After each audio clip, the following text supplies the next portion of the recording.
sekedar kebahagiaan yang hendak dituju, tetapi sampai kesejahteraan, kemakmuran lahir dan batin, jasmani dan rohani. Gitu kan, Pak? Ya, betul, Putra. Berarti melayani itu mempunyai tujuan untuk meringankan beban kehidupan yang dialami oleh orang lain. Beban kebutuhan sehari-hari, beban penderitaan fisik, bahkan beban mental. Untuk tujuan pelayanan yang seperti itu, melayani itu mestinya mempunyai syarat-syarat. Ya, mestinya begitu, Dek. Menurutku, salah satu syarat melayani itu sikap tulus dan ikhlas. Sama seperti bersedekah ya, Pak? Tanpa mengharapkan apapun juga untuk diri sendiri. Ya, tanpa mengharapkan bayaran. Karena pelayanan itu kan melakukan sesuatu untuk orang lain tanpa diminta, atau disuruh, atau diperintahkan oleh siapapun. Pelayanan mestinya dilakukan berdasarkan kasih. Tanpa adanya rasa kasih, mestinya orang tidak bisa melayani dengan tulus. Kasih mendorong orang untuk melayani.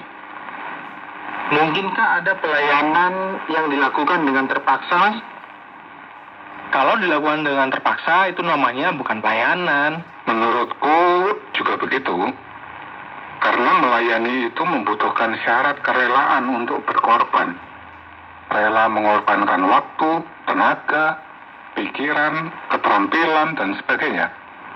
Kalau harus rela mengorbankan keterampilan atau keahlian, berarti pelayanan itu bisa diwujudkan dengan pelayanan kesehatan. Ya, tentu. Pengobatan untuk penyakit-penyakit tertentu, kitanan massal, pemeriksaan kesehatan sederhana, misalnya pemeriksaan tekanan darah, gula darah, asam urat, begitu. Iya, di lembaga keagamaan tetanggaku juga pernah dilakukan pelayanan pemeriksaan kolesterol, bahkan juga dilakukan pemeriksaan pengorposan tulang. Bagus sekali itu, Dek. Iya, betul, Mas. Yang mestinya dilakukan sebagai pelayanan adalah menyediakan keperluan-keperluan rumah tangga untuk seluruh anggota keluarga. Ya, itu harus itu. Khususnya yang dilakukan oleh anggota keluarga itu sendiri. Bagaimana dengan pembagian sembako kepada masyarakat? Apakah bisa disebut sebagai pelayanan? Menurut saya bisa, Pak. Sembakonya sebagai sedekah, sedangkan kegiatan membagikannya sebagai kegiatan melayani. Wah, cerdas sekali kamu memilahnya. Kegiatan rohani keagamaan menurutku harusnya menjadi kegiatan melayani.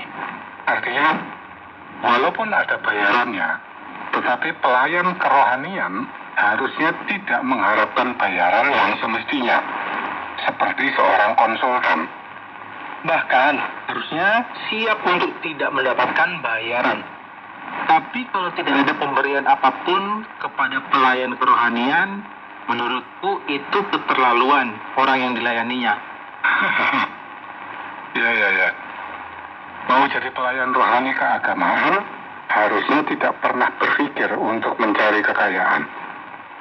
Menjadi pelayan keagamaan berarti harus siap menjadi miskin. Ya, betul. Walaupun kenyataannya tidak ada pelayan keagamaan yang termasuk fakir miskin. Di situ nyata bahwa Tuhan itu memelihara dan memberkahi para pelayannya yang tulus. Umat yang dilayani kebutuhan rohaninya, hubungannya dengan Tuhan, mestinya menghargai pelayanan itu dengan pemberian yang layak sebagai ungkapan syukurnya atas pelayanan yang diterimanya.